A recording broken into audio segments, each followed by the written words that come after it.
I can't explain to you how we feel about that house. I can't even explain to you how we found it. What do you mean? Well, it was sort of mystical. I know that sounds strange, but it was as if something was guiding my husband down those streets, right up to the house. And then when we went in, he was stunned, as though he'd found the house he'd been searching for all his life. Oh, I can't tell you how glad that makes me feel. That someone could like the house as much as I do, or did. You know, we weren't even looking for a place. We were just there. But from the moment we walked in, I knew that we would never, ever find a house that we'd be happier in. Oh, Mrs. Scott, I want that house so badly. Oh, yeah, well, as I told you on the phone, I haven't made any kind of deal with the people who are interested in the house. I don't even think I'm going to make a deal. I don't think I like them. Well, I'm sure they're perfectly nice people, but I don't like their attitude towards the house. What do you mean? Well, they really only want it as a third home, considering they already own two. And I figure all they want it for is a place to get away to when they're bored with their townhouse in the city. Then it would be empty most of the time. Exactly, and they're also talking about redecorating the interior of the house. Do you know I want to sell it furnished? It's so beautiful the way it is. I can't imagine why anyone would want to change it. Well, then you wouldn't make any changes, would you? No, I'd leave it just the way it is. It's like an enchanted cottage. Oh, that sounds strange, doesn't it? Of course, it's not a cottage, and it's silly to think of any house as being enchanted. No, it isn't. That's the way I used to think of the house when my husband and I lived there.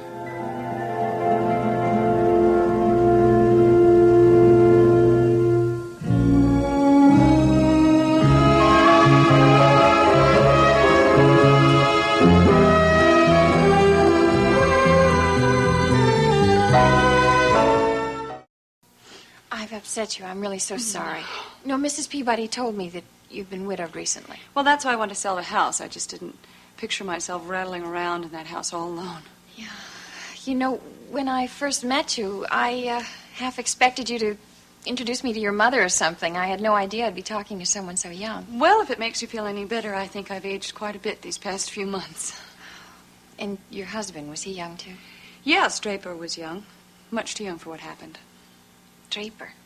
That's a very unusual name. You must have loved him very much. Yes, I did. Yes, he was wonderful. We were married less than 2 years. Well, look, I have something better than a bunch of old photographs to remind me of him. I have a little girl. Beautiful baby girl. Yes, Mrs. Peabody told me that you had a baby. Listen, I'd be showing her off right now if she weren't asleep. Her name is Julia, and she was born about a week before her father died. And listen, I'm not upsetting you, am I? No, I lost someone recently myself. My father. Oh, I'm very sorry. Well, it wasn't totally unexpected. He'd been ill for some time. That's part of the reason why my husband and I wanted to move to Monticello, because there's really nothing left for me at home. Oh, believe me, I can understand that. But it is difficult, moving into a new city, making a new life. Oh, I know. We don't know anyone here. We don't even have jobs. Oh. Oh, but that doesn't mean we don't have money. We have money for a down payment. It's just that, well, we might have a little trouble getting a mortgage. Banks aren't too lenient about loans these days. I am being ridiculous, aren't I?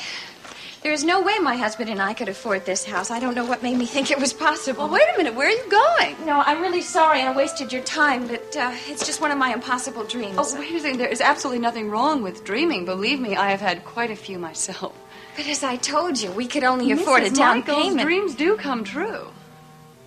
What do you mean? Well, when my husband and I moved into that house, we couldn't afford it either.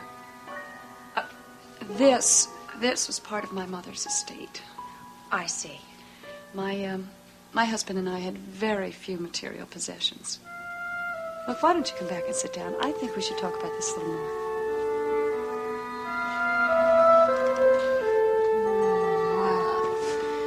The news moves fast, and to be able to tell you all about the day's events, WMON News moves fast, too. Join me, Nicole Drake, and Monticello's largest news gathering team at 6 and 11 every weeknight for all the news you need to know.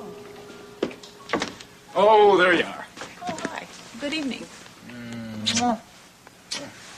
And there's nobody downstairs. I thought you must be with Adam, but he's all by himself. He's erecting the world's largest suspension bridge, I think, with his erector set. I know. I offered to help him, and he told me it was a one-man job. So I just decided to rest until you came home. You feeling all right? Oh, yeah. I just had some station promos to write, so I decided to do them up here. That's all. Lying down on the job, huh? That's all right. You deserve to pamper yourself. I know you had a disappointment today. Finding out from the doctor that you weren't pregnant after all. It's nice of you not to say I told you so. Why do you have to be so smart? It'll happen soon enough, I promise you. Yeah, well, you don't know how much I wanted to have good news to tell you. Well, you can save my day by saying that supper's nearly ready. I'm starved. Oh, yeah, I really should do something Oh, about listen, that. Listen, forget it. I was kidding. As long as you've taken the day off, you might as well take the whole day off. Yeah, but I don't know quite how I can do that without the three of us starving to death. What do you mean? Don't you realize that most of the great chefs in the world are men? I will cook the dinner. That's really nice of you, Thank but you. there is a small detail you're not aware of. What is that? I forgot to go shopping. Oh. Well, I do know how to use the phone. That's true. You do that very well. Yes, what do you say? I order out for one of those great big pizzas that you like, huh? With the extra cheese and the anchovies and the mushrooms, huh? Oh, you're after my heart. And I think there's enough wilted lettuce in the bottom of the fridge for me to put together a passable green salad to go with it. Probably. And then these trained medical hands will take a firm grip on the ice cream scoop and dish us all out some chocolate fudge swirl ice cream. How's that? When do we eat? I should be calling for you to come and get it in about a half hour. Wait a minute. That still isn't a complete meal. What'd I leave out? The appetizer. When you're right, you're right. See, I can take care of that easy. Something I like better than chocolate fudge swirl ice cream. I hope so.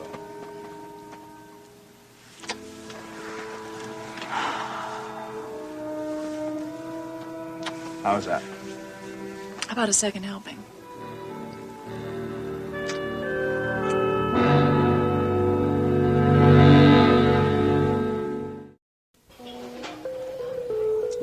Yeah, glad that shift is over. Get something to eat anyway. Here we are. Soup's on. The young lady. Thank you. And tomato for the gentleman. Thank you, Jack. Can I get you anything else? Anything? No, we're fine. Okay. Being able to produce that letter in open court would have been the icing on Logan's case, and Raven knew it. Yeah, I'm surprised he didn't bust a gut when he saw us send that letter sailing off into the wild blue yonder. Like it or not, I don't see how he's going to be able to avoid calling April to the stand to testify as to the contents of that letter. Yeah. I don't know. I really feel kind of sorry for the guy. I mean, I don't see how he could possibly come through this custody thing without an ulcer or something. If he did, it'd be a minor miracle. Yeah. Just as long as he comes out of it with Jamie. That's what counts. Are you talking to me or to somebody else? What are you talking about? Ever since we started this conversation, you have been looking past me. Oh, I'm sorry. Your eyes are fixed on the entranceway. You expecting somebody or something? Very observant. Oh, well, is it anybody I might know? See for yourself.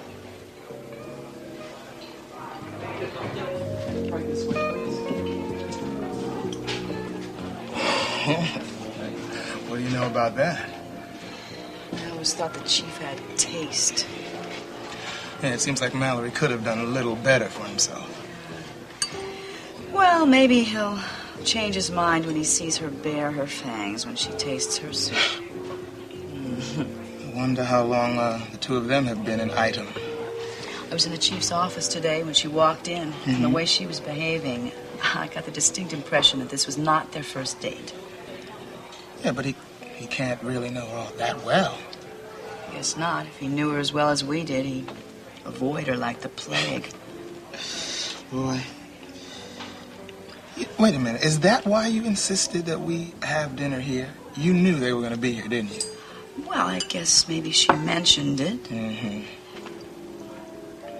Bothers you, doesn't it? I mean, seeing the chief dating Raven. I just don't want to see him get hurt by that witch. Listen, Red, I don't exactly think it is a match made in heaven either. But the chief is a big boy, and it really is not our place to interfere. Well, don't say we're going to interfere. Come on now. What are we doing here keeping tabs on them if not to spy? I have an idea how we can find out where Raven and Jamie are living.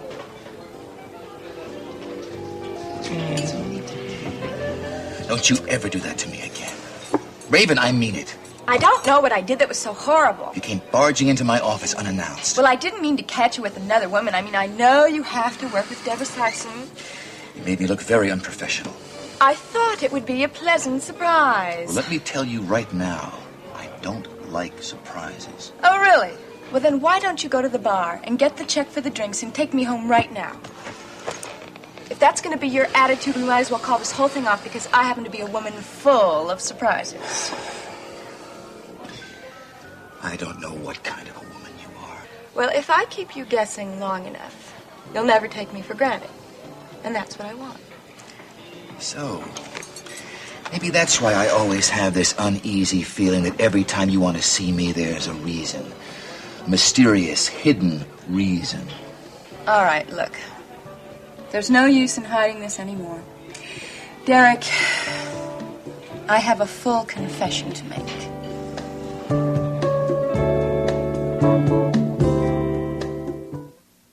You see, Derek, actually, it's very simple.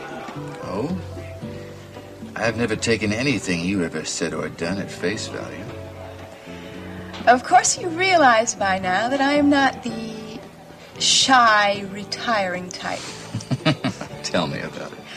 When I see something I want, I get it. And I want you.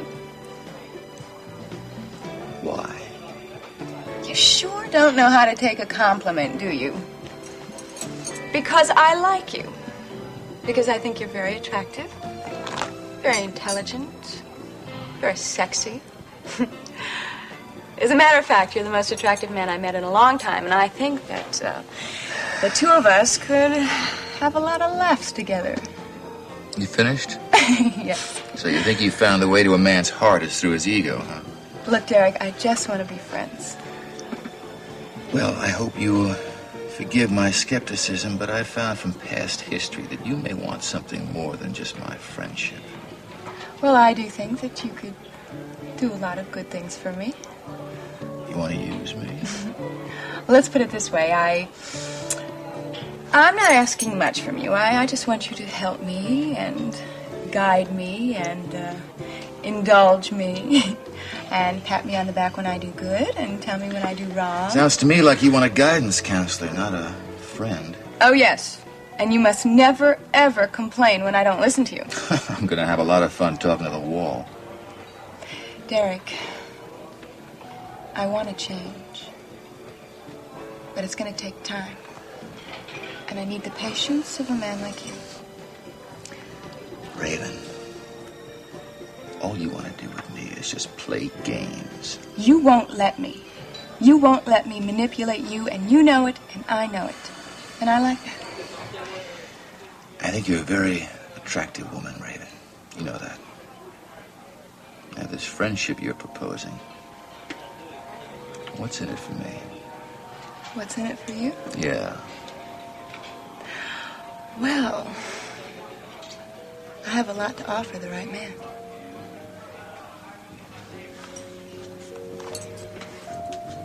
What is she doing here? Hello, Chief. Raven, I'm sorry if I'm disturbing you. So are we. Quite a coincidence seeing you here. Look, Deborah, if you want some ketchup to put on your pate, we don't have any at this table. I have a message to deliver. You're not going to tell me I'm wanted at headquarters? No, it's nothing like that. Is it so important that you had to come over here and disturb our privacy? Well, the message is for you, Raven. Oh, it is? Your nurse called headquarters a little while ago looking for you. How did she know I was there? I guess you must have mentioned it to her. Well, what did she want? I don't really know, but I figured being the concerned mother that you are, you would want to check in with her and make sure that everything was all right. Of course I do. Sorry, Derek. It's all right. You'll excuse me.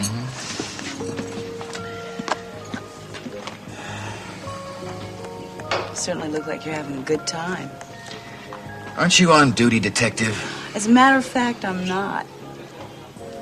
Well, you could be.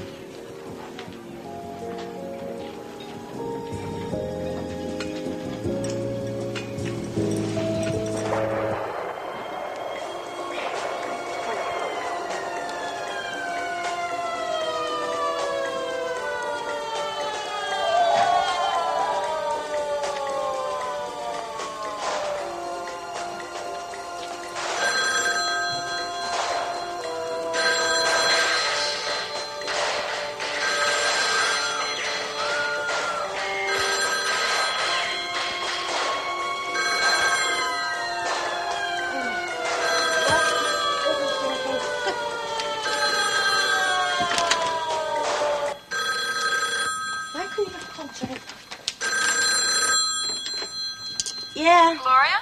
Mm-hmm. It's Mrs. Swift. Oh, hi, Mrs. Swift. What can I do for you? What's the big emergency? Why did you call? I don't know what you're talking about. Now, wait a minute. I just got a message that I was supposed to get in contact with you. Why would I want to... No, Mrs. Swift, no, no, it wasn't me. Jamie's okay? There's no big catastrophe? No, things here couldn't be better. I just finished giving Jamie his bath, and I powdered him, and, in fact, I was singing him a lullaby when you called. That's what took me so long to answer the phone. I see. Yeah, whoever told you I called must have gotten their signals crossed. Okay, well, keep up the good work, and I'll talk to you later. Okay, sure, bye. Someone is playing games with me.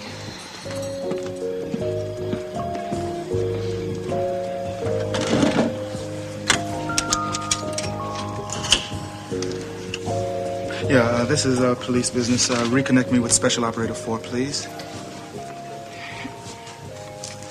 Well, with a little cooperation from the phone company, it shouldn't be too hard to get that number. And getting her address will be a snap. There is one thing you haven't told me, however. Once we get this address, exactly what are we going to do with it? Hello? Yeah.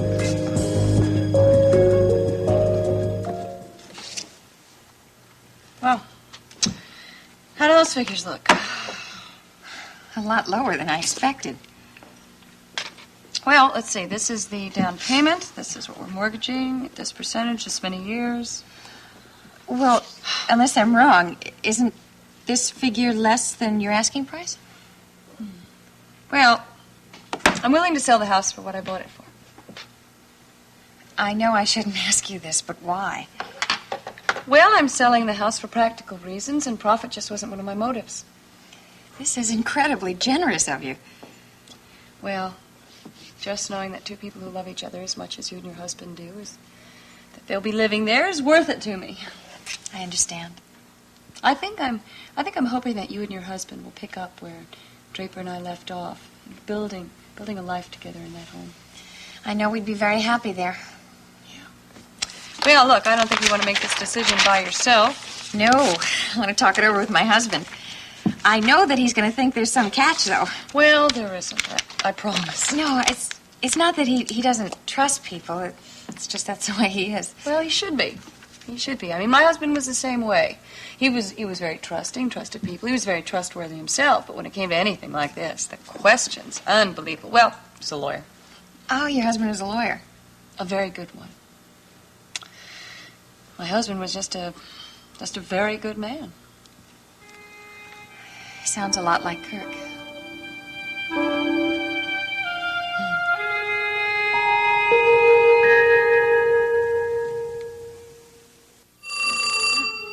Coming. Hello. Hi, April. How are you? Oh, well, hi, Nicole. How are you? Okay, I was just thinking about you. Wondering what you and Julia are up to. Oh, let's see. Julia is sleeping, and I was just about to fix myself a salami sandwich. Oh, well, don't forget the mustard. I won't. Listen, is Miles home yet? Yeah, he is. He's down in the kitchen. He's preparing to cure my hunger pangs. Miles is cooking. You're not sick, are you? No, I'm just fine. Your dinner doesn't sound very exciting. Have you thought about hiring a cook or anything like that? Yeah, all right, I got a small problem. Excuse me. Oh, Chef Kavanaugh with a perplexed look on his face. What is going on in that kitchen? I tried to find the potato scraper, peeler, whatever it's called. Couldn't find it. I can't find the salad bowl. Oh, yeah, well, it's all there. You just have to know where to look for it. Mrs. Goodman and I reorganized the kitchen yesterday. Oh, good. You want to give me some hints? No. Why don't you talk to your sister? She's on the phone, and you're never going to find anything. April, I'm going to put Miles on. I've got to go down and prepare the kitchen for him to prepare dinner. Okay? Here you go. Hi, kid. How are you? Oh, better than Nicole and Adam are going to be once they eat your cooking, ha-ha. You sound spunky. Yeah, I'm feeling kind of spunky. I'm rather pleased with something I've just done. What's that? Well, I found a buyer for the house. Remember that lady you met on your way out of here earlier this evening? Well, I like her. And I think I'm going to like her husband. And they're both coming over here tomorrow. So I'll have a chance to meet him.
Certainly won her over completely. Tell me something. How'd you do it? Was it tea and sympathy, or perhaps a little moonlight and roses? I'm sorry, Logan. Why do you have to be so hard on me? I know I've done a lot of rotten things in my life, but I'm different. Different? That's funny. I look at you, you see exactly the same woman I made the mistake of marrying. If you see the same woman, you must still want me. Oh, Raven. All I want from you is that you take very good care of Jamie until this custody suit is settled. All right. All right, I will return him to you in good condition. There, you see, I admit it. You win and I lose. Here's the letter. Let me see that. That's a forgery! Oh, it's the real letter, Raven. Logan! Logan, what are you doing? What is Jamie's crib doing out here? Oh, I'm just taking it apart. I thought I'd get it out of the way.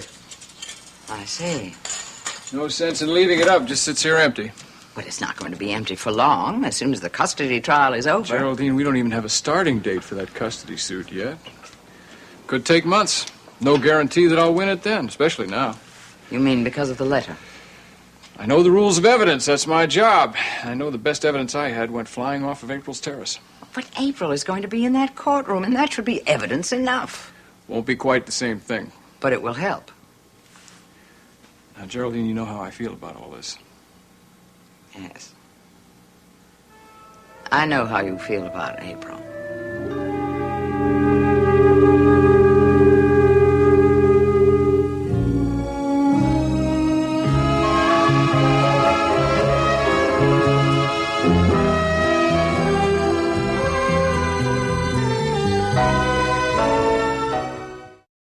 Logan, there is such a thing as being too kind, you know. I'm certain that April wants to help you win this case. Well, she's on my side. There's no doubt about that. In fact, she was ready to give me that letter when Raven came up with her sob story. Yes, on that score, April was being a bit too kind. But after what's happened, after what Raven did, surely April will be completely stripped of all illusion. She has seen Raven in action now, hasn't she? Yes, and now April will want to go into action. Stop worrying about its being such an ordeal. It could be a distinct pleasure. You might be right. Logan, call April on the telephone. Go ahead, call her right now and see what she has to say for herself.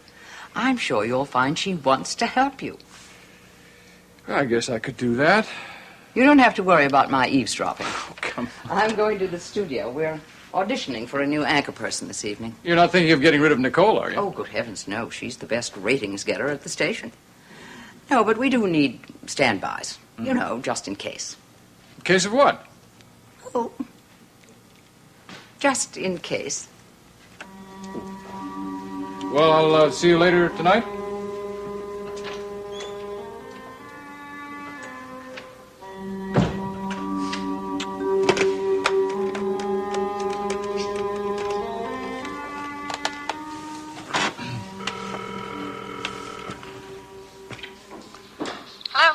Good evening. This is your district attorney speaking. Defender of your fundamental liberties. Life. The pursuit of, Happiness? well, whatever you feel like chasing. Well, you're sounding happy. Are you really? No, not really. Sitting here looking at an empty crib thinking murderous thoughts about Jamie's mother. Oh, boy, do I know what you mean. I don't think I've had a good thought about Raven in days. Have you heard from her? No, not a word. Still don't know where she is either, huh? No. Oh, God, Logan, it just burns me up when I think that woman will use absolutely any tactic to get what she wants. Well, she's had it her own way for a while. I was just talking to Geraldine about that. Or rather, Geraldine was talking to me about it. She made me promise to call you and discuss this, much as I dislike it. Discuss what? Well, now that the letter's gone, there's only one way for the truth about Raven's behavior to come out in court. You want me to testify? No, I don't want you to testify. I feel terrible about even suggesting it. I don't want to drag you into the middle of this mess. Logan, I am in the middle of this mess. I am smack in the middle of it. Ever since Raven gave me Jamie and took off for London. And, of course, I will testify for you. You didn't even have to ask. I will tell the court exactly what was written in that letter, word for word. In any case, as close to it as I can remember, that should be good enough. Well, it won't be, not really. Why? You don't think I'll be convincing? Oh, yeah, of course you will. I know that. It's just, I know who's going to be on the other side of that courtroom. Raven and her own legal beagle, and they're going to be very rough on you, April. They're going to be very rough. Logan, all I can do is tell them the truth. Well, she'll deny that. She'll say the letter never existed, or that she certainly didn't intend for you to have Jamie forever. It was just authorization to take care of him for a little while, something like that. That is not what the letter said. You know that. I know that. But it'll be your word against hers. Oh, well, if the judge has any sense, he'll know who's lying and who's not. That's not what concerns me. It's just, I know how tough a lawyer can be on you when you're in the witness stand. Logan, don't worry about me. Okay? Okay. I really appreciate this. Listen, I wish I could do more. I know how much you miss Jamie. Yeah, that's an ache that doesn't seem to go away. Oh, if only you could see him. She just goes beyond my comprehension. How could she be so unfair as to keep him from you completely? Raven doesn't know the meaning of the word fair. Look, I'm keeping you from your own little girl. I better let you go. Listen, my daughter is sound asleep. And me, well, I'm just, not doing too much of anything. You haven't forgotten what you said about having dinner with me one night this weekend? Didn't that have something to do with getting a babysitter? Yes, seems to me it did. I tell you what, I'll get in touch with Mrs. Goodman. She's the most reliable sitter I know. Okay, fine. You let me know when things are all lined up. I would say that my time is pretty free. I will do that. I'll talk to you tomorrow, okay? Okay, listen, you sleep well. I will, you too. Bye. Bye-bye.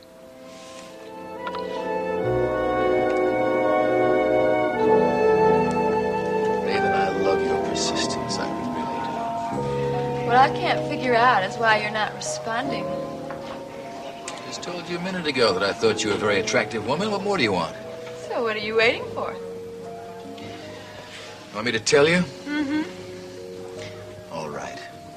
It's because I have absolutely no intention on getting involved in a love triangle. Derek, you told me you were not involved with another woman. I'm talking about Elliot Dorn.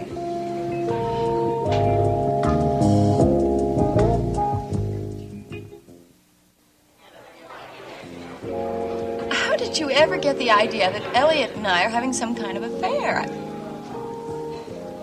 Derek, we are just friends. So what? Don't be silly. I don't think it's silly. Elliot and my relationship is purely platonic.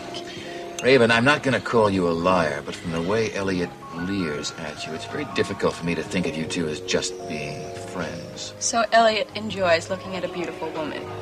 I think you're just jealous. Tell me you're friends. He's your lover. What is this, intimate secrets time? I would just appreciate an honest answer for a change. Who put you up to this? Logan? What makes you say that? Because every time Logan sees Elliot and I together, he thinks the worst.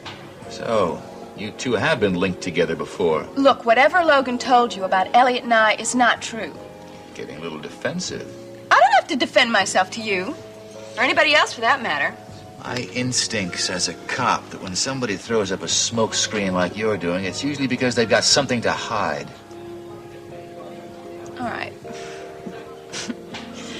I'll admit that when Elliot and I first saw each other, there was a attraction. But it passed. Besides, he has a girlfriend now. Oh, Charlotte? Mm-hmm. They make a very cute couple. He adores her. I'd like to meet this Charlotte sometime. Why don't you see if you can arrange a double date for us? Wait a minute. Logan couldn't have put you up to this. He never gossips. What are you getting at? I bet I know exactly who it is that has been poisoning your mind against me. That little red-headed tramp of a detective of yours. I don't appreciate your referring to Deborah Saxon like that. Of course, I realize she could tell lies about me. She hates me. Look, I know you two have had hassles over Logan's son, but that's a pretty strong accusation. Well, it's true. Why would she do something like that? Because she's insanely jealous of me. I've never gotten that impression. Well, she can't seem to keep a man of her own, and she sees that I have a corner on the market. I think we'd better change the subject. She's probably afraid she'll turn into old maid Saxon before long. What are you talking about? I happen to know that Steve Guthrie has asked her to marry him several times. Oh, right. Deborah probably cornered him during some drunken binge, and he was so blitzed that he thought she looked pretty good to him. And then, when he found out his mistake, he went to you and asked you to send him out of town, right? I want you to know that I hold Deborah Saxon in the highest regard, both as a detective and as a lady. Well, I think you are a poorly misguided boy. And personally, I think it was a big mistake, whoever it was that hired Deborah Saxon in the first place. Well, I don't think so. You know, you could do us both a big favor. Why don't you send Deborah Saxon out of town? Permanently. Here we are, 4D. Well, do you want the honors or shall I? Be my guest. All right.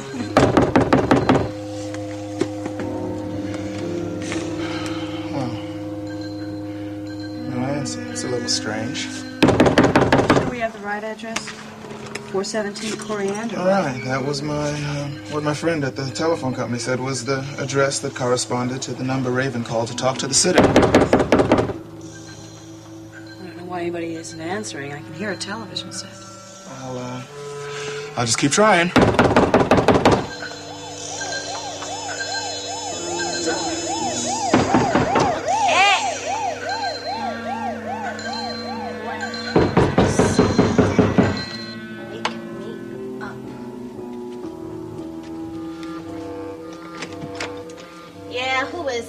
Is this the Swift residence?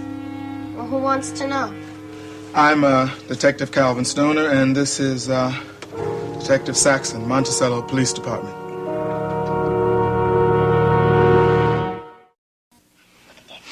Hanging in there. Look, we want you to understand that in no way is this official business. Miss Saxon and I are here as private citizens. This place is a mess. Well, it's obvious you weren't hired to clean up. No, How are you? I wasn't. Oh, boy, you're getting big. How are you? It's been a while since I've seen you. Huh? Calvin, look at him. He's a mess. Yeah. Why didn't you bathe him? I was about to when you knocked at the door. It looks like you haven't even wiped his mouth off since dinner. You did feed him, didn't you? Of course I did. Was it my fault if the kid's a slob? Oh, Calvin, I think he's wet. No wonder he looks so unhappy. When is the last time you changed him? He didn't say anything. How was I supposed to know? You are supposed to check him, you know. Oh, it's not going to help you out any better. Where is this trained nurse Raven said she was going to hire? Trained nurse? Mm-hmm. Well, if there are any women in white around here, it's news to me. So, you're it, huh? Yeah. And I'm just a student. Well, at least I used to be. So you were planning on spending your summer vacation ignoring Jamie? Look. This is how I make my living now. Because of a couple of hard-nosed professors, I flunked out. Yeah, well, we're really sorry to hear about that. What was your major, anyway? Well, domestic science.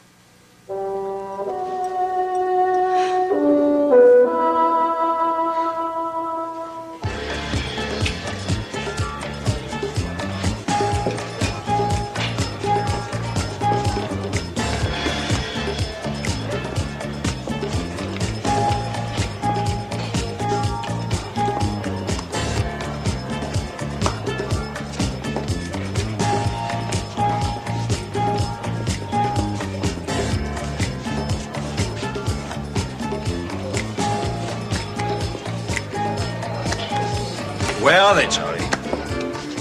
Where are who, Mr. Dorn? The customers, Charlie.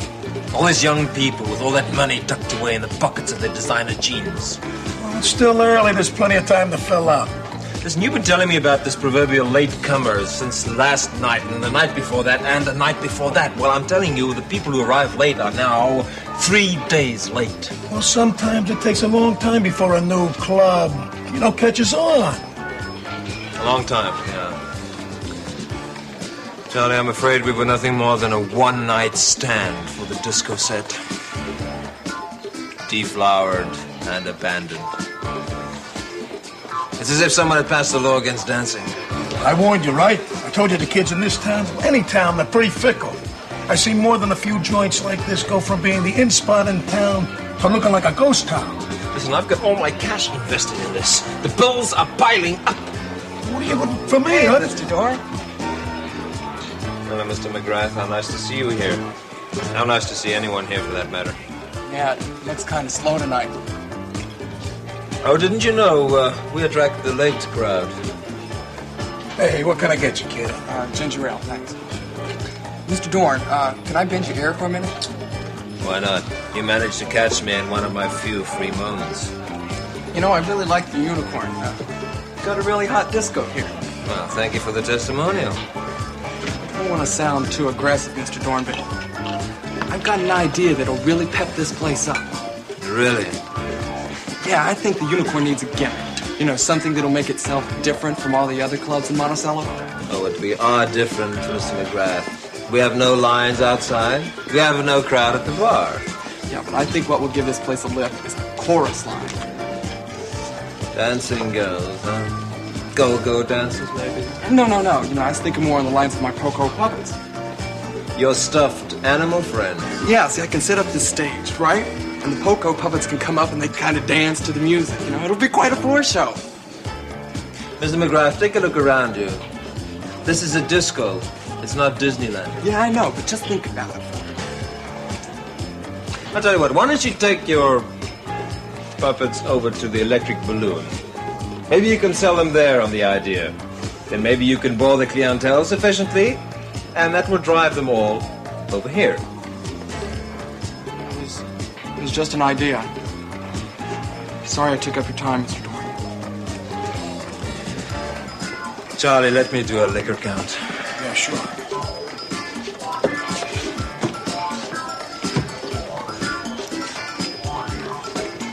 Hey, kid. Look, I want to talk to you. You caught the boss in a bad mood. Don't pay any attention to him. Listen. Sure. Didn't I hear you tell him that you knew something about a light and sound system? I'll put some time at a disco in London. Why? Well, how would you like to get back at the business? What are you talking about? Well, my lighting technician quit on me, so I need someone like you who doesn't need on-the-job training. Are you interested? You can use the money. Man, if I work nights at the disco, been working the daytime on my puppets and going auditions, yeah.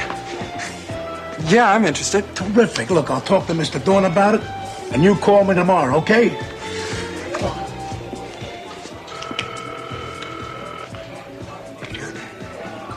Swift residence.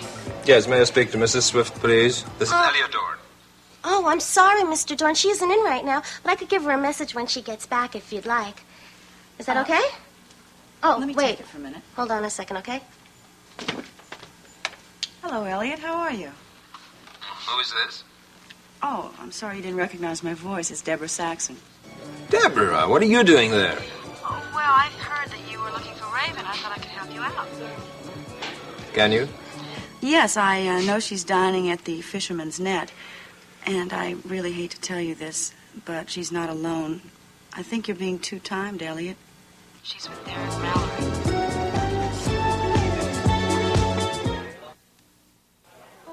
I've got no intention of getting rid of Deborah. And I've got no intention of giving you any information on Logan. All right. From now on, the conversation will just be about you and me. As long as you stop trying to manipulate me into doing your favors, we'll get along. Okay. Can I turn over my new leaf tomorrow, though? What's the matter with tonight? Well, I just have one little favor I want to ask. I think I better check in at headquarters. Oh, come on, Derek. You have to ask permission of your superior officer. I'll be right back. Come on. I'll only be a minute.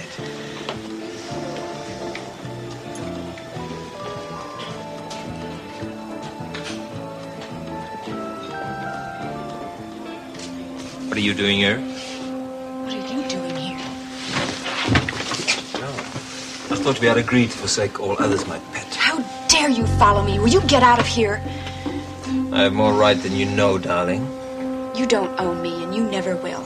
I'll get you to come around to my way of thinking. I've got something you want very much. Don't flatter yourself. Cute. I was referring to a letter. We've already dealt with that. You do remember the letter, don't you? That sparkling piece of prose you penned. So? Giving Jamie lock, stock, and diapers to the Scots? I have the original.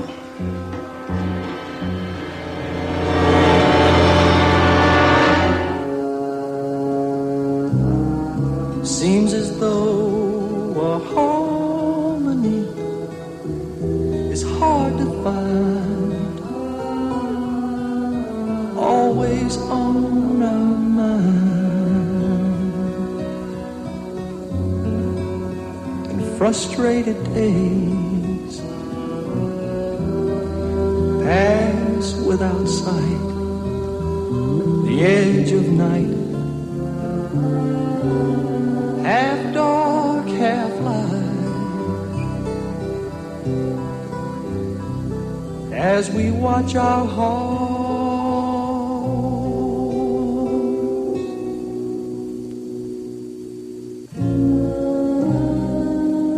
trying to hold the tenderness that we once had,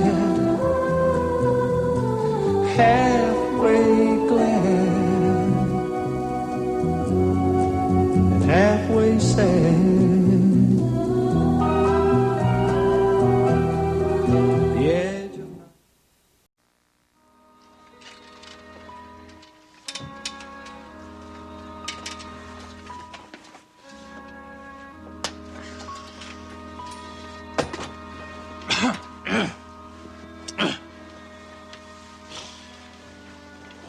What time is it?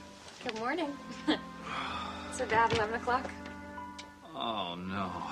I didn't mean to sleep so late. Don't worry about it. You didn't have a very good night. Did I keep you up? No. I just woke up a couple of times when you were talking in your sleep. What did I say? Nothing I can make out. It's too bad. Would have been nice if I could give you some clues, some names or something from my past. No, I think you were just having some bad dreams. I wish I could remember. I wake up in the morning and I don't remember anything that I dreamt. Wait a minute, that's not true. I remember some things. I remember the fire and the noise and the light. I remember some of my dreams. One in particular. Oh, yeah, I know. The house? Let's not talk about nightmares. It's too depressing. It's morning, and it's a beautiful day, full of sunshine. Oh, yes, it is bright. Yeah. Now, as soon as you're washed and dressed, I want to go across the street and we'll have lunch or breakfast or whatever you want. And then we really should leave because I told her we'd be there this afternoon. Told whom? Mrs. Scott, don't you remember? You know, you can see her building from here. It's the big one by the river. Why do we have to go over there? Kirk, I told you last night. She's the woman who owns the house. The dream house, and I think she really wants us to have it. That's why she wants us to go over and talk to her this afternoon. I think she's really anxious to meet you.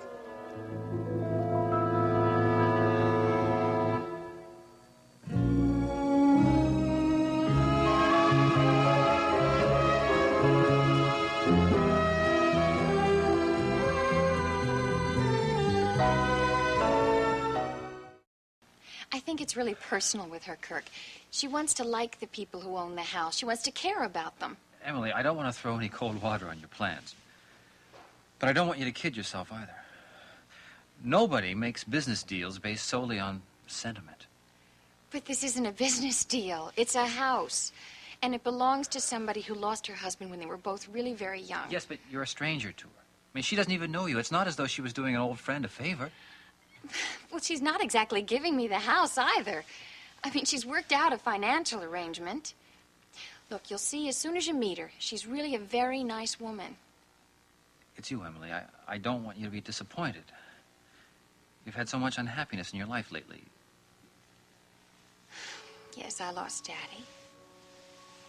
But I've had some happy things happen, too. I got my husband back. Yeah, but he's not much of one, though, is he?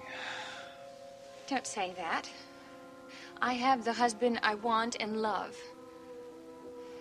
And if I can convince him to get up and get dressed, I may also have a house. Do you really think that I can help you convince her? Yes, I know you can. Now, look, I told her all about us, about you and about our being newlyweds. Newlyweds? Newlyweds? Married 10 years ago? Well, I didn't tell her that. I didn't tell her how we were separated and how you came back to me. And then if she knew the whole story, Emily, she might not think we're so happy, would she? Kirk, we are happy. And we'll be even happier when we have a home of our own. But Emily, what is she going to think when she meets me? I mean, how do I explain to her? I don't know where I came from. I don't know what I do for a living. I don't think she'll be that inquisitive. She will be, Emily. It's only natural. I mean, people always ask those sorts of questions when you meet somebody for the first time. And how am I going to explain it, Emily? What do I say? I don't know where I was born, who my folks are.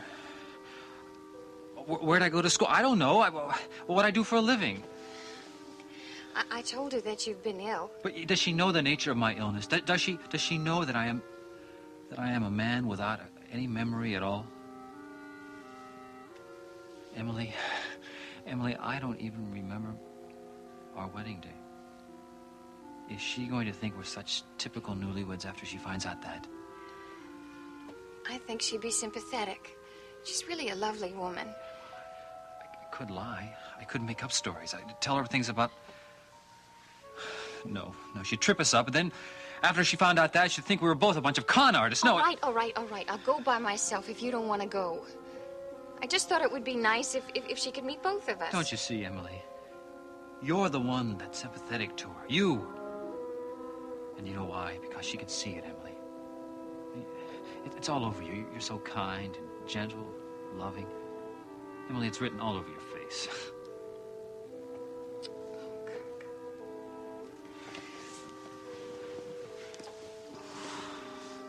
I just want us to have a home of our own. And I want it so much to be that house. Oh, you're going to put your dress now, too? What are you doing? Listen, I'm sorry that I dropped by without calling, but I just had to see Julie again. Oh, well, thank you. That tells me exactly where I'd stand. Huh? You're close second. Oh, that's even worse. First couple of months of a baby's life are so beautiful. Yes, they are. And I remember how fast they went by without him, too. Yeah. I'll tell you something. In all seriousness, I really mean this. I think I can detect growth in her every single day. No, I really mean it. I expect to walk into her bedroom one of these days, and she'll be standing up in her crib, asking if she can borrow my mascara, right? Oh. Well, don't you do that, because you have beautiful eyes. Yes, you do. They're just like your daddy's. Just like your dad. Hey, could I have some of that coffee now? Tea? Oh, okay. It's all ready. I'll tell you, the only complaint I have about your visits is that I never get to see the two of you and my brother together. Oh, yeah. Well, our hours are never the same. I was thinking about asking Geraldine if I could do the morning newscast instead of the evening. Right. Well, even if I could, Miles would probably change his schedule. I'm only kidding. I enjoy seeing either one of you together, alone, any time of the day or night. Yeah. Well, that reminds me. I've been thinking that we should make a date to go out for dinner. Because you have not been out in a long time. Yeah, but I don't know about... Oh, I know. You don't want to leave Julia with a mean old babysitter. Well, I haven't had a babysitter. I haven't had need of one. I haven't left Julia alone. No. Well, it's time you found somebody reliable. You're right. You're not doing yourself any good, and you're not doing Julia any good either. You are absolutely right. By hiding. She's sick and tired of seeing my face, I'll tell you that. Absolutely. Look at how excited she is to see a new face, right? Seriously. Hmm? Yes. You need a change. Yes. Everybody does. Yes, present company included, miss. Oh, absolutely. Miles was just saying the same thing to me, and I agreed with him. Mm-hmm. Guess he's going to Palace Park for 5 days. Oh, are you really? Oh, Nicole, I'm so glad to hear that you and Miles are finally getting out of town, huh? Yeah. He asked me last night. I said, yes. Good. Yeah, Mrs. Goodman's going to take care of Adam. She could double and take care of Julia if you'd like to come along. Thank you, but no. Three's a company. Three's a crowd. Besides, I couldn't leave Julia for 5 whole days, not yet. Oh, I know. I can understand. I'm sure you can. Besides, you and Miles deserve 5 weeks together, not just 5 days. And as for me, I don't think you should worry too much about my getting out. Obviously, Mrs. Goodman has not told you, but she is coming over here this evening to take care of Julia while Logan Swift and I go out for some dinner. Well, it's a step in the right direction. And speaking of steps, I better take some steps to the studio because I have a come on. I wish you could stay a little while longer. Yeah, well, hey, you told me you had people coming to talk about buying the house. Yeah. Goodbye, Julia. Goodbye. Goodbye. You are so beautiful. You know what? I want to have a little girl just like you. She's looking at her mommy. Assuming I have any baby at all. What are you talking about? Of course you will. Oh, I hope you're right. I told you about my false alarm. Yeah? Well, don't worry about that. Come on, Nicole, look who you're talking to. I was told I could never have a baby. You've already had one. Yeah, I know, but remember all those months I spent in the Claremont? Oh, doctor says I'm fine. Just hope he's right. Nicole, you're not really worried about this, are you? I don't know. It'd be ironic, wouldn't it? Miles and I waited all this time to decide to have a child, and what if I can't?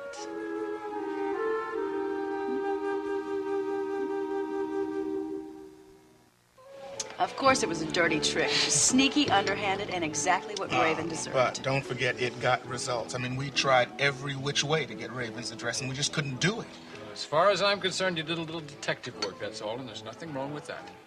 Well, we did a little bit more than that. We not only got her address, we also went to her apartment last night.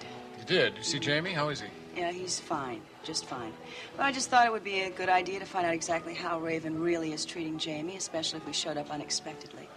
What happened? Was she there? No. Someone else was watching the baby.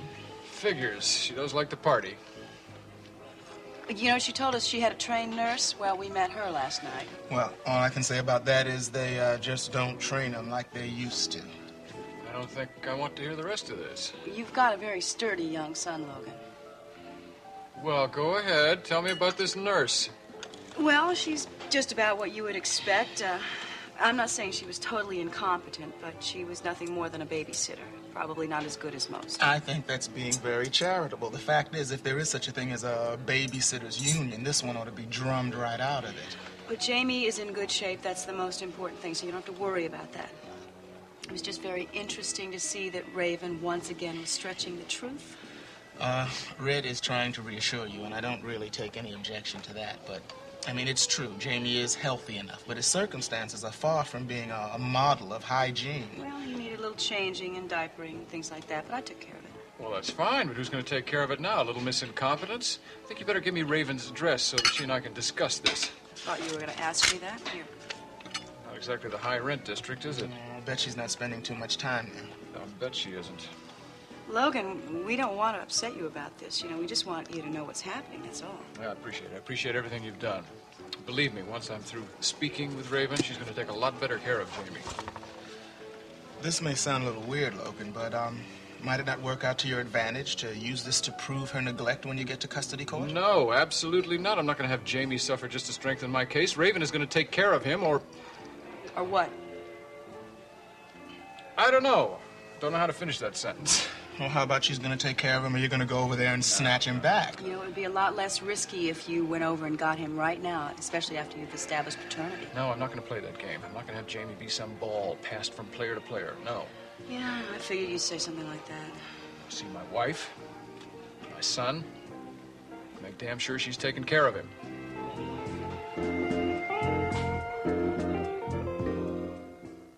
Kelly, my boy, I hope you find us a job soon. Too bad there isn't an employment bureau for puppets in Monticello. Well, you should be able to use some of them in those spots you're making for WMON. Well, yeah, we've done a couple of them already, but I don't know that Mrs. Saxon's going to have any more for me to do. Oh, I have a feeling she will, if the price is right. In case you haven't heard, Kelly, they've been very well received. Well, Mrs. Saxon liked them, and well, you and Aunt Nancy, but I kind of thought that, you know, you guys were kind of prejudiced. Oh, believe me, Kelly, I can be very objective. I think they're charming, and I do wish that you really could make more use of them. Do you plan any more hospital appearances? Well, yeah, we're going to do another one in the children's ward, and he wants us to do one in the geriatrics ward, too. There, you see, things are happening for you. You might be working all summer. Uh-oh. I better get back to the office, Nancy.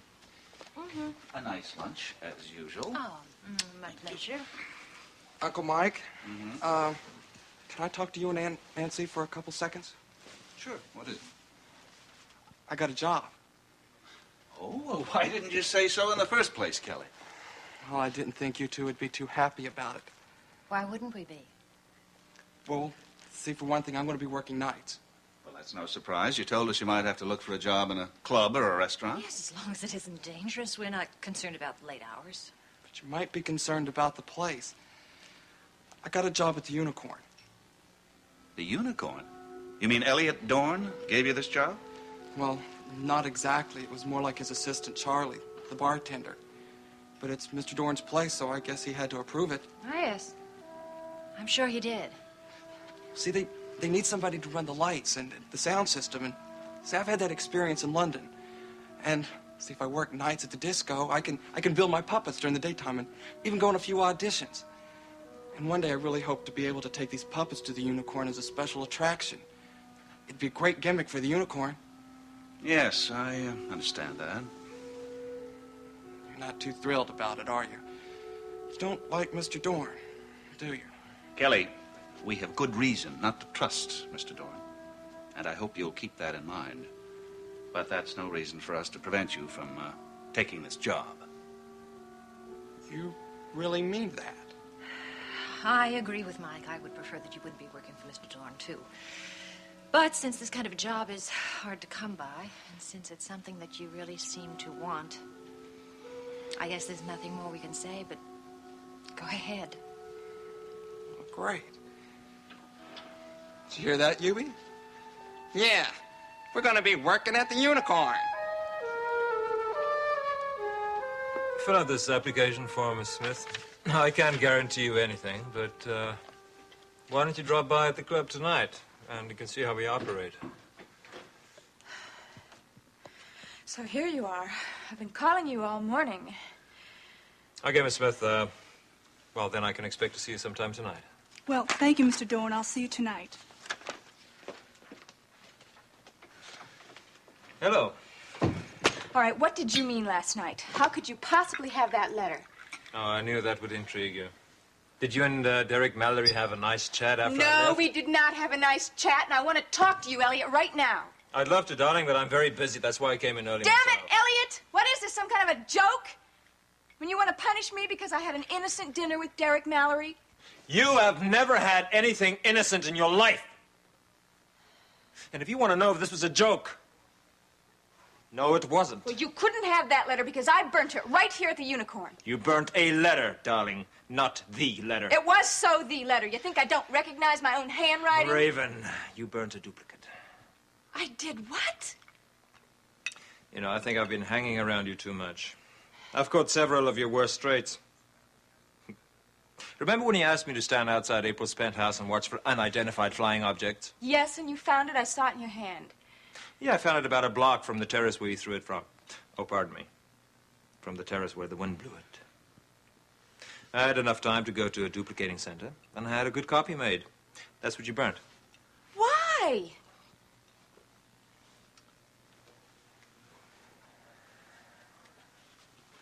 Well, I thought you might like a copy for your files. Here.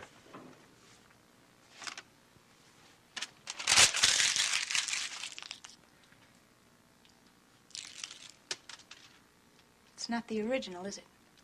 No, darling. It wasn't the original.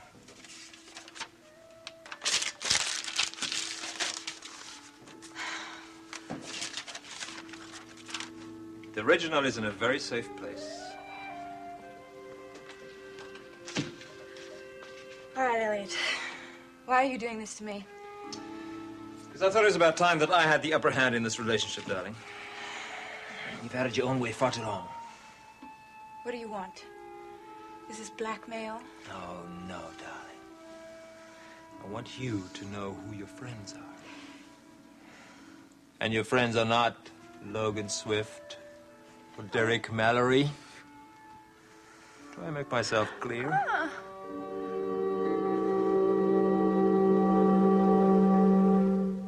Yes, Oscar.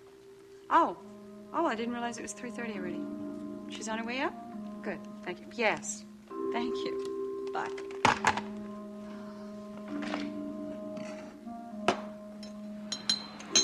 Oh, hello. Hi, Mrs. Scott. How are you? Fine. Where's your husband? Oh, well, Kirk wasn't feeling very well this morning, so I came alone. I hope that's all right. Sure. I'm sorry, though. I was looking forward to meeting him. Why don't you sit down? Thank you. Well, I told you that he's been ill. And the truth is, he thinks I'm being a little silly.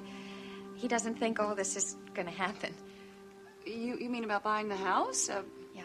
Well, he still wants to buy it, doesn't he? Oh, yes, of course, as much as I do. Maybe even more. I told you how strongly he feels about it. Well, then why does he think it's silly? I guess he's a bit of a realist. He doesn't think that many people would do what you said you might do. Well, it's not a fantasy. And if you and your husband are still interested in buying the house, it's yours. Really? Do you mean it? Of course I mean it. Look, I told you. I'm selling it for $100,000, which is exactly what I paid for it. I'm asking for $35,000 down and the rest in monthly installments. Look, if you don't believe me, we'll get a lawyer, draw up the contract. I happen to know a very good man. Oh, Mrs. Scott, I can't believe it. Kirk isn't going to believe it. Well, do you want to give him a call and make sure it's all agreeable to Oh, him? yes, may I? Oh, please, the phone's right over there on the Oh, thank you.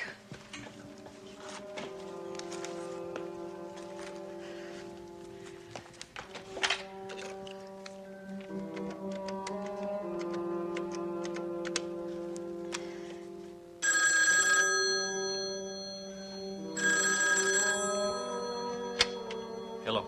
Kirk, it's Emily. Mrs. Scott said yes. She says we can have the house, and it's only $35,000 down payment. Emily, wait a second. $35,000. Emily, I can't believe that. A bank might do that, but not a private homeowner. It is true. She just told me. And we can buy it soon, and we can start living there in just a little while. That's impossible, Emily. Emily, there's got to be a catch. There has to be a catch somewhere. Kirk, there isn't any catch.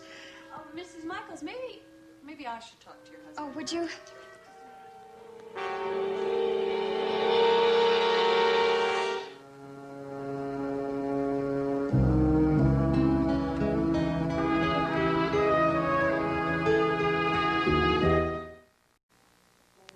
Kirk, it's Emily. Mrs. Scott said yes. She wants us to have the house, and all we need is $35,000 down payment. $35,000? Emily, a bank might do something like that, but not a private homeowner. Well, it's true. She just told me. We can buy it soon, which means we can start living there in just a little while. Well, that's impossible, Emily. There's a catch. There has to be a catch. Kirk, there isn't any catch. Mrs. Michaels, maybe I should speak to your husband. Oh, would you? Thank you. Hold on, Kirk. Hello, Mr. Michaels. This is April Scott. Hello? Mr. Michaels, are you there? Yeah, I'm here. Oh, I just wanted to let you know that there's really nothing more to my offer other than what I told your wife. I really want the two of you to have the house. As a matter of fact, I really can't think of anyone I'd want to sell it to more. The other buyer. No, I'm not interested in any other buyer. I want you to try to understand something. I'm very sentimental about the house and about who lives in it. And this is one of those cases where money is no object. I think I've worked out a very reasonable payment schedule with your wife, and, well, you might as well pay me as you would a bank. We're not settled. Well, that's all right. I hope you don't mind, but your wife did tell me that you've been ill. And, well, if you have any questions, I'd be more than happy to answer them if you'd like to come up at some time. Is that all right with you, Mr. Michaels? Hello? Are you still there? I'm not sure. I may have fainted or something. Kirk? Kirk, are you there? Are you all right? I'm sorry. I don't know what happened. I guess I got dizzy talking to Mrs. Scott. I don't know why I did that.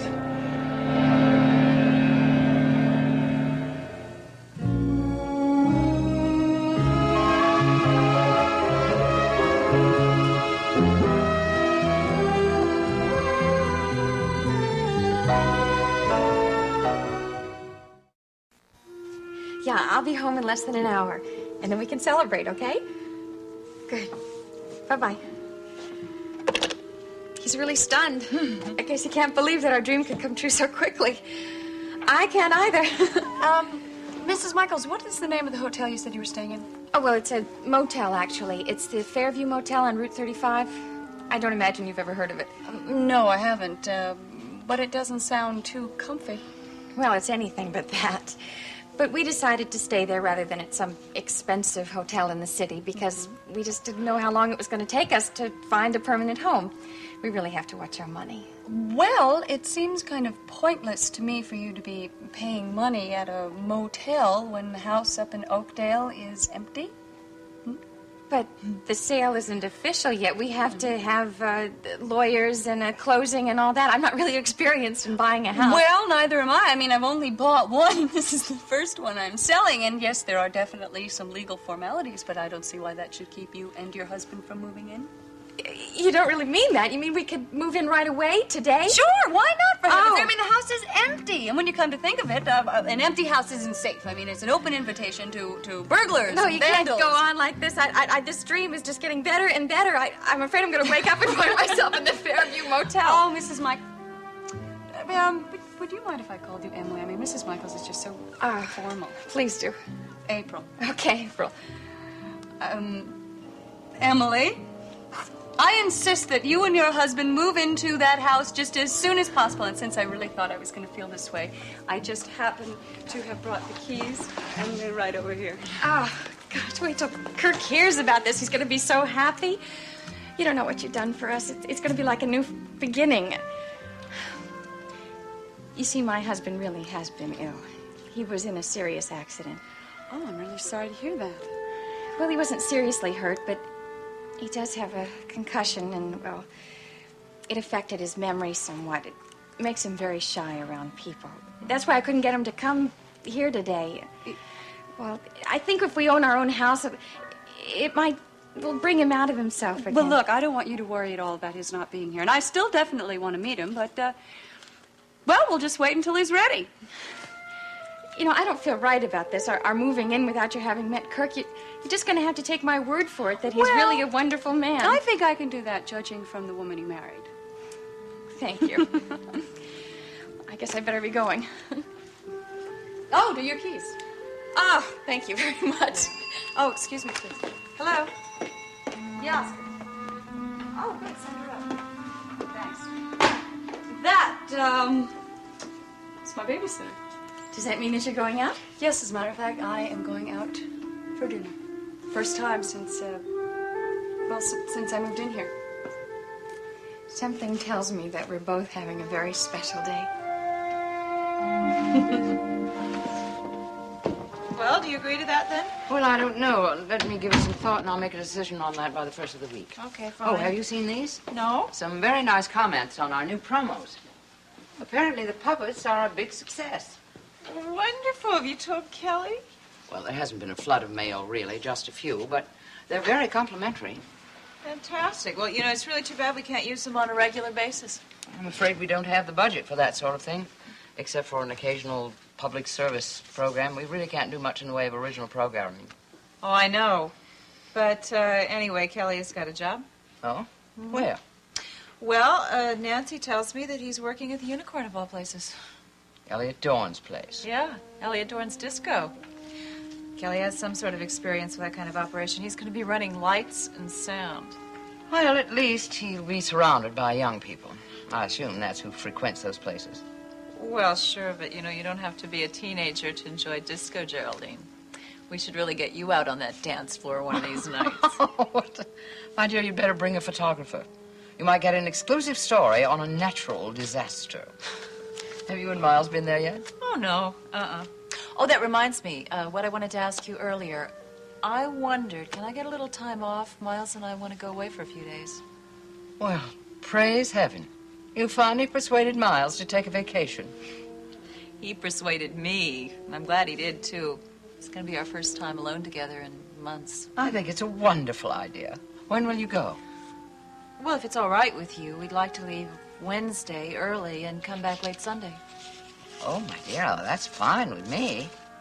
I just wish you had more time. And where will you go? Palace Park. It's really pretty this time of year. And it's not very crowded. You know, it is later. Palace Park. I remember the last time you and Miles went there. It was the same weekend that Logan and Raven went. And Elliot Dorn. Yes. And Elliot Dorn. I don't think Logan has been away since then. He really could use a vacation. Well, I'm sure he deserves it. I suppose he's told you about his dinner date this evening. No? I just thought maybe April had mentioned it to you. He's invited her to dinner, and she's accepted. Yeah, she did tell me. I think it's time that April got out into the world again, don't you? Oh, absolutely. And she couldn't have chosen a better escort. Logan has been a very good friend to her. Yes, indeed. A very good friend.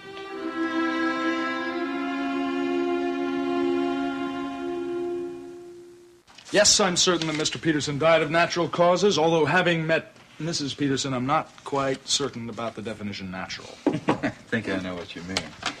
However, there is nothing on the books regarding nagging in the first degree. I do know there is a theory about one's spouse being able to lengthen or shorten one's life, depending on whether or not your marriage is a good one or a bad one. I guess that means you could live to be 100. Not if I keep drinking your coffee, I can't. No, look, I'm going to leave you alone. I'll give you a written report in a day or two, all right? Are you in a rush, Miles? No, not especially. Why? Tell you the truth, I wanted to talk to you about more than just Peterson. Oh, all right. What's on your mind? It's a personal question. Well, go ahead and ask it. I suppose you know that I've been seeing Raven Swift socially a few times. Well, more than a few times. I like her. I know a lot of people in this town don't. She's certainly not Rebecca of Sunnybrook Farm. No, that she is not. Anyway, the point is, I don't understand her relationship to Elliot Dorn. They know each other, obviously. Yeah, I would say they know each other, all right. She tells me their relationship is strictly a platonic one. Yeah, I found that difficult to believe myself. Am I making you uncomfortable? No, it's all right. We're friends. We can talk about things like this. Thanks. I was hoping you'd say that, because frankly, I don't know who else to talk to about this. My only other personal friend in this town is Raven's husband. Yeah, of course. Well, all right, look, you're not going to like my saying this, but it's always seemed to me that whatever Raven, Jameson, Alexander, Swift had to say ought to always be taken with 2 pounds of salt. I have finally realized that. Have you really? Yes. Oh, why do you keep seeing her? Well, I don't mind a little bit of deviousness in an attractive woman. Are you some kind of a masochist? I hope not. Oh, Miles, come on. Raven's games are fairly transparent, don't you think? I mean, if she were really clever, if she were able to hide her motivations all the time, then no. Then I wouldn't want to be around her. So you're willing to put up with all of her games as long as you think you know the rules, is that it? Does that sound strange? I don't know. I guess maybe so. But, I think I see more in Raven than just a calculating woman. Of course you do. She's attractive. That's what you see. If she weren't attractive, she wouldn't get away with half the things she gets away with. She gets away with an awful lot more than you think she does. I know you think she's transparent as glass, but I think there's a dark side to that woman. There's an opaque side. Oh, Miles, come on now. I don't think so. She's just the kind of woman that likes to manipulate her man. To her, it's all a game. Yeah, and you think you can beat her at it, huh? No. I didn't say that, because I don't think I can. But, You sound very serious about her. I'll tell you that much. No, I'm not serious about her. Well, then it'd be all right for me to tell you, just to stay away from her, that she's hazardous to your health, that if you do go out with her, you are more than likely to get hurt. I didn't ask for your opinion, okay? I just asked for some information. Okay, information. All right. Good. Reliable source. I'll give you some information. Elliot Dorn is responsible for the fact that Logan and Raven no longer live together as husband and wife. You know that for a fact? Yes, I know that for a fact. I also know for a fact that Raven and Elliot are perfect for each other. So why don't you just let things stand the way they are? Okay. Said you didn't want advice, just want information. All right, here's what happened. Nicole and I and Raven and Logan all went to Palace Park one weekend. We didn't go there together. We just happened to go the same weekend. It's a lovely little resort. It's not too far from town. As a matter of fact, Nicole and I are going there this coming weekend. I think I've heard of the place. Go on. What happened? Well, Elliot Dorn was also there that weekend. He was married himself that time. He was married to Margot Huntington. That was April's mother. I know. Well, Margot Huntington couldn't make it that weekend, so Elliot was there on his own. Except he wasn't on his own, if you know what I mean. Rendezvous? Absolutely. And right under her husband's nose. See, I think she got a little extra added kick out of the fact that Logan was so nearby during all of this. By the way, Logan didn't find him there that weekend. He discovered them later. And when he did, finally, he did the sensible thing, threw her out, and she reacted in the typical Raven fashion. She bundled up the baby and dumped him right into the laps of April and Draper. I think that was her way of getting back at Logan. So that's when the famous letter appeared. Yes. The letter that Raven so cleverly made disappear. She's quite a magician, that lady. If you're not careful, Derek, she's going to make your good sense disappear, too.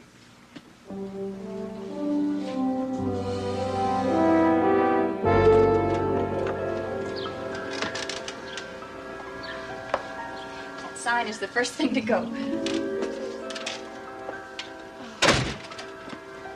Can you believe it? Can you really believe it? Still feeling sort of numb. I think it's going to be a very long time before I really believe that this house is ours. It's all ours. It's not ours. We're just occupying it. We haven't paid a penny for it yet. But we will be. And soon, there's no question about it. You saw the figures. April Scott sold us this dream house. It's just a question of a few formalities. I don't understand. She must have lost a lot of money on this transaction. I don't think money means very much to her at all. You know, it's just as simple as that. Really loaded. Well, it's not just that. I mean, rich people don't just give things away just because they're rich. No, they do it because they want a tax deduction. Sorry. Shouldn't speak so badly about Mrs. Scott. She's probably very sympathetic.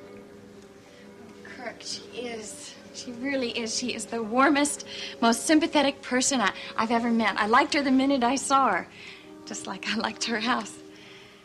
Our house. This is like a dream come true. Yeah. Except lately, my whole life seems to be just like one big dream. Not a bad dream. Don't tell me that. No. Not all of it. I want to walk around this house and explore every single inch of it. But slowly, very slowly, I want to digest it little by little.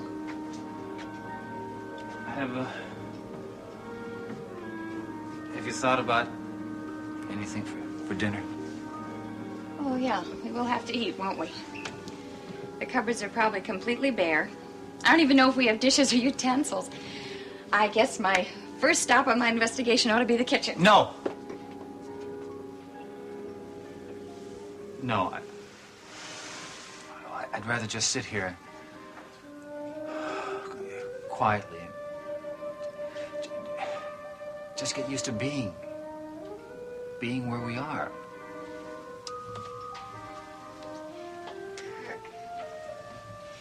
We're in our own home, and we are finally starting our marriage.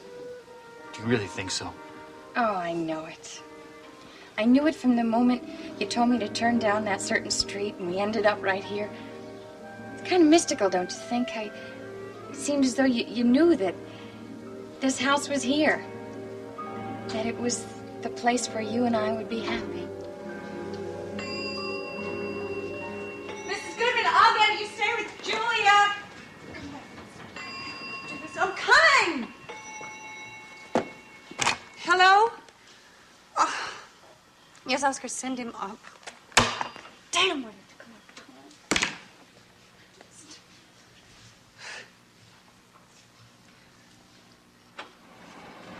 up?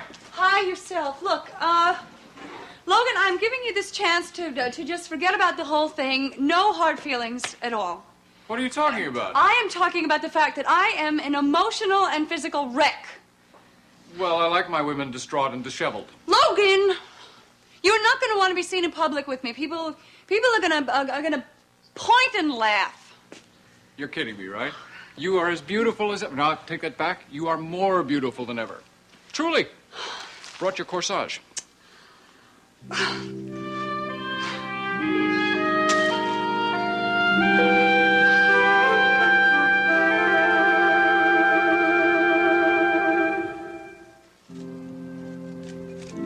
Yeah, Mrs. Goodman's been here quite a while.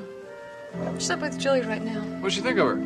She's mad about her? Oh, yeah? Says she's absolutely the most beautiful baby she has ever worked with, but I'm sure she said the exact same thing about Adam. Got news for you. She said the same thing about Jamie. Oh, I don't care. I think she's wonderful. And if Miles and Nicole didn't need her so badly, I'd steal her away. I feel the same way. Sooner or later, though, you're going to have to see about getting some permanent help here. I know, I suppose so. Just haven't been anywhere, so it hasn't been urgent. You're going somewhere tonight, aren't you? This is sort of an event for you, isn't it? Too bad you couldn't have gotten Robert Redford. Well, let's see. I kind of like what I got. Oh, but it is a special occasion. You're stuck with a stodgy old district attorney, you know? This stodgy old district attorney happens to be very handsome. And you look wonderful. It's probably the suit. It's clean, you know. I just got it out of the dryer. That's what I mean. I mean, that's what I'm worried about. How can I go out with a distinguished public figure like yourself feeling and looking the way I do? You talked me into it. You're hideous. I'm leaving. What? Okay, you're gorgeous. I'm staying. April. Yes. You're beautiful. Yes. Look at my eyes, please. You're beautiful. You always look beautiful to me. I suspect that you always will look beautiful to me.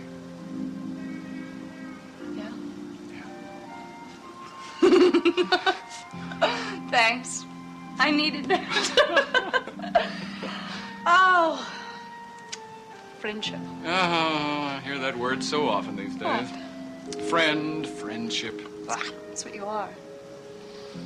A very good friend. Very good friend. Well, that's a little better. Step up. On a scale of 1 to 10, I suppose you'd say I was, 7.5. 7.5. Oh, That's not bad. Not an 8. Well, look, speaking of numbers, what time is our reservation? 7.5. Oh, I guess we better get going, huh? Yeah, I guess so. I'll take these in. Logan? Yeah? In all seriousness now, really. Do I look all right?